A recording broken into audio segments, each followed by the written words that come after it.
ചുറ്റും മഴയാണ് കേട്ടോ. ഈ വട്ട് മൂത്ത ഞാൻ എങ്ങോട്ടാണെന്നറിയോ ഓടുന്നത്? സാധാരണ കുഞ്ഞു പിള്ളേർ മാമ്പഴം പെറുക്കാൻ പോകില്ലേ, താഴെ വീണ മാമ്പഴം, അതുപോലെ കുന്നാറ് പെറുക്കാൻ പോവുകയാണേ. ഉണ്ടോ, ഇഷ്ടം പോലെ വീണിട്ടുണ്ട്. ഇത് പെറുക്കിയെടുക്കാതെ ഇത്ര എണ്ണം കിട്ടി. പഴുത്തത് മാത്രം എടുക്കാം നമുക്ക്. ഇവിടെ ഇങ്ങനെ പെറുക്കാൻ ഇതൊക്കെ തന്നെ ഉള്ളു കേട്ടോ. കുന്നാരു, തേങ്ങ വീണ തേങ്ങ, നമ്മുടെ വീട്ടിൽ വീണ തേങ്ങ പെറുക്കാം.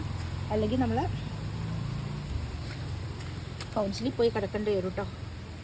ഇതൊക്കെ കഴുകിയെടുക്കണം. അയ്യോ, എൻ്റെ കയ്യിൽ ഒതുങ്ങണില്ല. അയ്യോ കൊത്തായിപ്പോയി.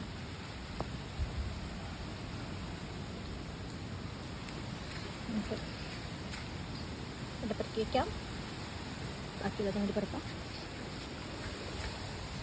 കുറേ പച്ചയൊക്കെ വേണ്ടട്ടെ, കരിഞ്ഞ പിന്നെ കുഞ്ഞു കുഞ്ഞു പച്ച, അതൊന്നും നമുക്ക് വേണ്ട. ഇനി വീണോണ്ടിരിക്കുക. എൻ്റെ മേത്തൊക്കെ വെള്ളമുണ്ട്. നട്ടപ്രാന്തം എന്ന് തന്നെ പറയാം.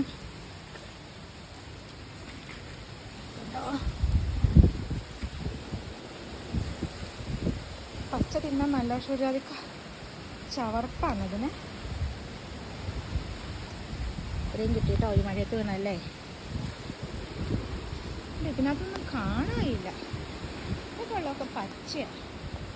ഇതൊക്കത്തെ മഴയാണേ.